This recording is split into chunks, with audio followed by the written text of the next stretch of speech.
Hello दोस्तों, तो कैसे आप सभी लोग। स्वागत है आप सभी का वापस से आपके अपने चैनल कॉमर्स मेंटी पे। तो आज की वीडियो में हम जानने वाले हैं कि आखिरकार ये पारस का आईपीओ आ रहा है, उसमें है क्या, कैसा है इस कंपनी का बिजनेस, किस चीज की ग्रोथ होने वाली है, कितने प्रॉफिट्स कमाती है, कितने लॉसेस खाती है, क्या इसका गवर्नमेंट के साथ संबंध है। आइए जानते हैं इस वीडियो में। तो चलिए शुरू करते हैं। तो दोस्तों, पहला इसका बिजनेस है कि ये डिजाइन करेगी, डेवलप करेगी, मैन्युफैक्चरिंग करेगी और टेस्टिंग करेगी किसका, स्पेस और डिफेंस प्रोडक्ट्स का। क्या होते हैं ये, देखिए डिफेंस प्रोडक्ट्स में आ जाते हैं डिफेंस ऑप्टिक्स। ऑप्टिक्स तो जानते हैं, आंख में जो चीजें लगी होती हैं उसको ऑप्टिक्स बोलते हैं। तो जैसे विजन्स होते हैं अलग अलग, मास्क होते हैं अलग अलग, वाइजर्स होते हैं अलग अलग, तो वो सारे चीजें ये बना देती है अपने यहाँ पे। दूसरा, ये डिफेंस के इलेक्ट्रॉनिक्स भी बनाती है, जैसे ये गैजेट्स भी ले सकते हैं। जैसे क्या सबमरीन में सिंपल जो हम कंप्यूटर चलाते हैं वो लग जाएगा? जी नहीं, एक ऐसा कंप्यूटर लगेगा जिसकी फोटो आप अपनी स्क्रीन पे देख सकते हैं। तो ऐसी चीजें बनाना हर किसी कंपनी की बस की नहीं है, तो ये ही कंपनी ये चीजें भी बनाती है। डिफेंस की जो टेक्नोलॉजी है वो ये बनाती है। इलेक्ट्रोमैग्नेटिक पल्स प्रोटेक्शन सॉल्यूशंस ये देती है। क्या होता है ये, अगर मान लो आप कोई ऐसी चीज ले जा रहे हो लड़ने के लिए अपने साथ, जिसको अगर छोटा सा भी इलेक्ट्रोमैग्नेटिक वेव उसमें लग गई या रेडियो एक्टिव वेव्स उसमें लग गई, अगर दुश्मन को पता चल गया, उसने लगवा दी, तो आपका पूरा शिप या प्लेन ब्लास्ट हो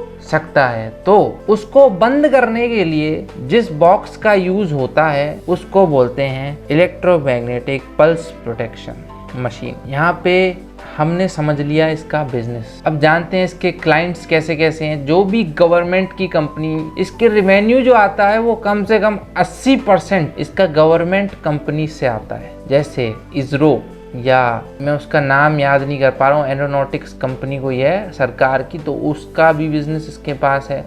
इसके बिजनेस में TCS भी आता है। इसके क्लाइंट्स जो हैं, और भी इसके क्लाइंट्स हैं, मैं यहाँ पे पिक्चर लगा दे रहा हूँ, आपको पता चल जाएगा कि इसके कैसे कैसे क्लाइंट्स। अभी तक सब अच्छा जा रहा है, आगे थोड़ा और अच्छा है। अब हम कर लेते हैं इस इंडस्ट्री का एनालिसिस। क्या है इस इंडस्ट्री में, क्या इसमें ग्रोथ है? तो दोस्तों मैं आपको बता दूं कि ये एक मोस्ट इम्पॉर्टेंट सेक्टर है किसी इकोनॉमी का, क्योंकि डिफेंस बहुत ही ज़रूरी है किसी भी कंट्रीज के लिए। क्योंकि हमारे आसपास, इंडिया के आसपास 2 देश तो हमारे ऐसे ही हैं जो कि हमसे बिल्कुल बना के नहीं रखते। नाम है उनका चाइना और पाकिस्तान। तो दोस्तों इनको तो, इसके लिए डिफेंस तो बहुत ही ज़रूरी है। तो डिफेंस सेक्टर तो फ्यूचर में अच्छा ही चलेगा और चलता रहेगा और कभी थमेगा नहीं। दूसरा, गवर्नमेंट अपनी बजट का 14 से 17% हर साल डिफेंस में एलोकेट करती है, यानी अपने टोटल एक्सपेंडिचर का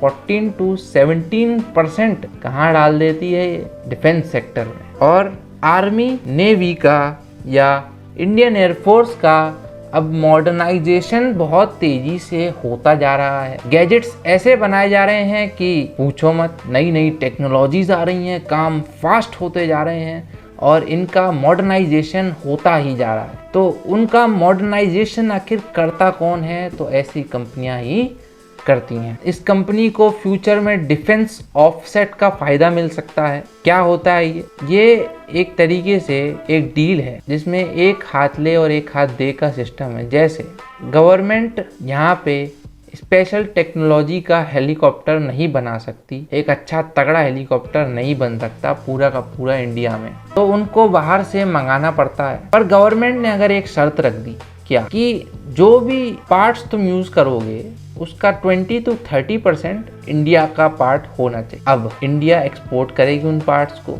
इंडिया का फायदा होगा और कंपनी का थोड़ा सा नुकसान होगा। कंपनी मना भी कर सकती है और ज़्यादातर चांस है कि वो मना ही करेगी। अलग पार्ट्स लाने में और उसको लगाने में पूरा सिस्टम हिल सकता है कंपनी का। और जब वो नहीं मानेगी तो गवर्नमेंट कहेगी कि नहीं मान रहे, चलो कोई बात नहीं, हम किसी और से ले लेंगे। तो कहेगा नहीं नहीं भाई ऐसे कैसे। तो उसने कहा कि आप एक काम करिए, हमसे टेक्नोलॉजी खरीद लीजिए और आप अपने यहाँ ही बना लीजिए। गवर्नमेंट कहेगी ठीक है, बहुत सही बात है, तो ले लेगी टेक्नोलॉजी, एक ही बार यूज कर सकती है, ऐसा मत समझना कि परमानेंट मिल गई, ठीक है। उसके बाद डिफेंस का एक्सपोर्ट जो है फ्यूचर में ग्रो होगा, इसको प्रिडिक्ट किया गया है और धीरे धीरे बढ़ रहा है, ठीक है। और स्पेस का जो इसरो का खर्चा है वो भी धीरे धीरे बढ़ता जा रहा है और ऐसी कंपनी इसका फायदा जरूर लेंगी। तो क्या ये कंपनी सिर्फ इतनी अच्छी है? क्या इसमें कुछ कमियां नहीं है? भाई हर चीज की कमियां भी हैं और अच्छाइयां भी हैं। क्या है इसकी कमियां? तो दोस्तों मैं आपको बता दूं, इसका 50 से ज्यादा परसेंटेज का रेवेन्यू गवर्नमेंट से आता है, यानी गवर्नमेंट जिस टाइम मना कर देगी उस टाइम ये भी थम जाएंगे। और मैंने इनके रेड हेरिंग प्रोस्पेक्टस में ये पढ़ा था, इनको लिखना कंपलसरी है कि इनका जो कुछ टाइम पहले 204 मिलियन रुपीस का साइबर अटैक हो चुका है, इनके यहाँ सिक्योरिटी की प्रॉब्लम आ चुकी है। डिफेंस कंपनी के लिए बड़ी बुरी बात है, लेकिन ऐसा हो चुका है। इसके कैश फ्लोज जो हैं नेगेटिव हैं, ये अपने यहाँ पे पैसा नहीं ठहरा पाती, सारा पैसा आते ही चला जाता है और ज्यादा ही चला जाता है। दोस्तों इसका CAGR compounded annual growth rate जो है वो नेगेटिव में है, -4% के आसपास, तो ये तो बहुत ही बुरी बात है। दोस्तों इसके प्रॉफिट्स जो हैं वो इस साल भी घट गए हैं और घटते गए हैं, 8.78% से घट गए। दोस्तों इसका EPS भी -6.72 हो चुका है। माइनस का EPS यानी सबको लॉस दिया जा रहा है। इसका जो है एक छोटा सा फायदा मैंने फाइनेंशियल स्टेटमेंट्स में देखा था कि इसका लॉन्ग टर्म डेट जो है वो कम हो रहा है। तो दोस्तों क्या ये कंपनी आपको लेनी चाहिए? देखिए अगर आपको डिफेंस सेक्टर पे भरोसा है तो लीजिए, ग्रोथ इसमें है अच्छी खासी, और लेकिन कंपनी लॉस में है, कंपनी की ग्रोथ रेट भी बहुत स्लो है, कहीं कहीं तो नेगेटिव भी है। तो फैसला तो देखो आपको करना पड़ेगा, मैंने आपको सारी बातें बता दी। इसका IPO आ रहा है 22 तारीख को, 14,000 रुपए के आसपास का IPO आपको कम से कम सब्सक्राइब करना पड़ेगा। उसमें आपको 165 रुपए का एक शेयर पड़ेगा, ठीक है। और बस यही कंपनी है। आशा करता हूँ आपको समझ में आ गई होगी। अगर आ गई है तो लाइक करना, वीडियो को शेयर करना अपने दोस्तों के साथ जो ऐसे तैसे IPO में घुस जाते हैं बिना उसकी जानकारी लिए, और सब्सक्राइब करिएगा हमारे चैनल को ऐसी ही इंटरेस्टिंग और काम की नॉलेजेबल वीडियोस आगे पाते रहने के लिए। तो thank you so much, bye bye.